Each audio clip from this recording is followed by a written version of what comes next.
ऐसा ना तोरे में नून पड़ गया है पर चल ले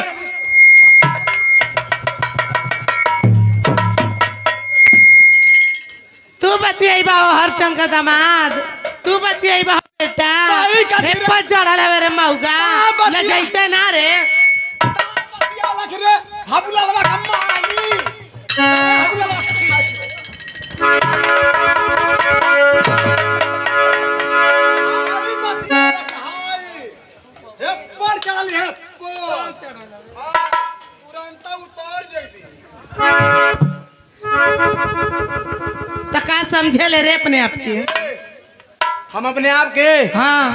हम अपने आप के थुथुन समझिला थू ना आए मौगू मिथुन मिथुन समझिला जल्दी देखो हमारे बलमुआ आ गइलो हाँ बलमुआ के बल्लम जी सम्मानित सिपाही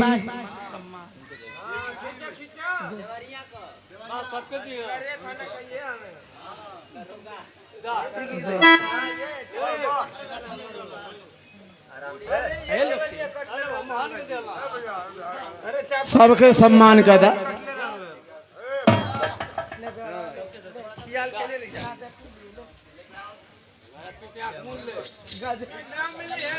इनके एक जने और हम उनके पहले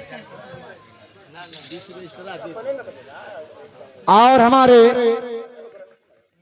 इस सम्मानित ये दाहिने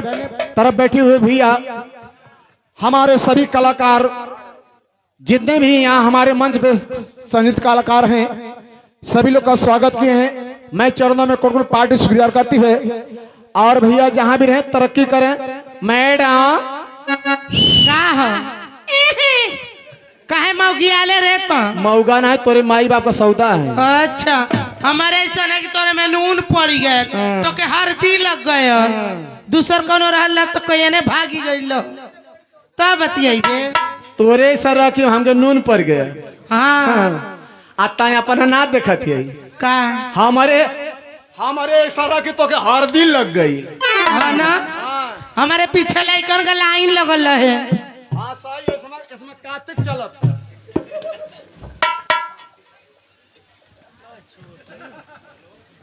कहले ना कि छोटे देरी अनाज के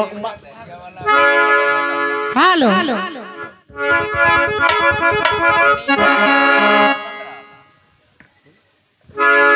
हाल ऐसा सुन जाऊं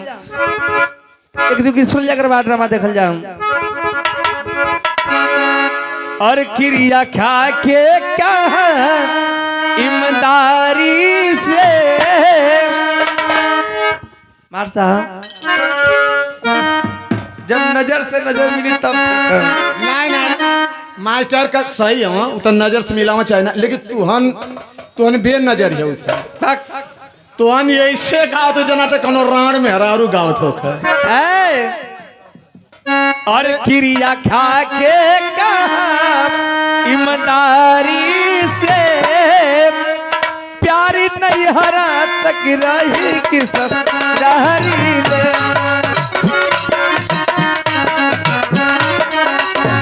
प्यार नहीं हरेले रही ससुरारी से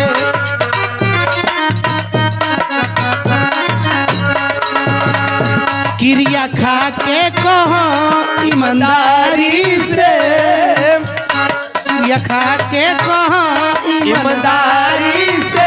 प्यार नहीं हरेले रही कि ससुरारी ले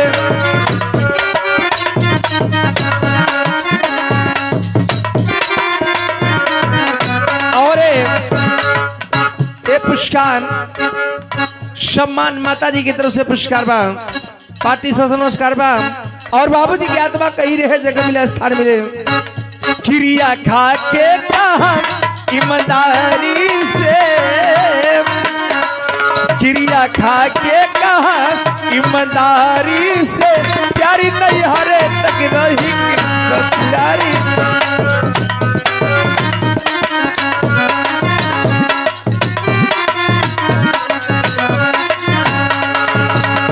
तोहरा गाँव में आई मिता बनाई मुक्ति नाम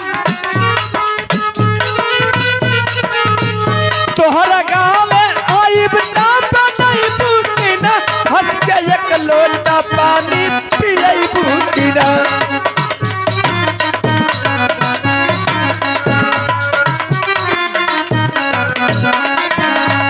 और ये हमारे सम्मानित ये राजेश ये भरौली की धरती से ये भैया के तरफ से 10 रुपया चढ़ने में कोनो पाठ जुआ करती है।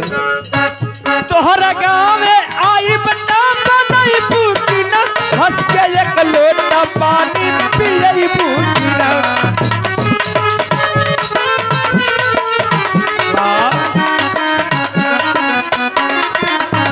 जाएला गब तो झगबू तू केवाड़ी से, जाएला गब तो झगबू तू केवाड़ी से, प्यार नहीं हरे ले रही तो समझाई।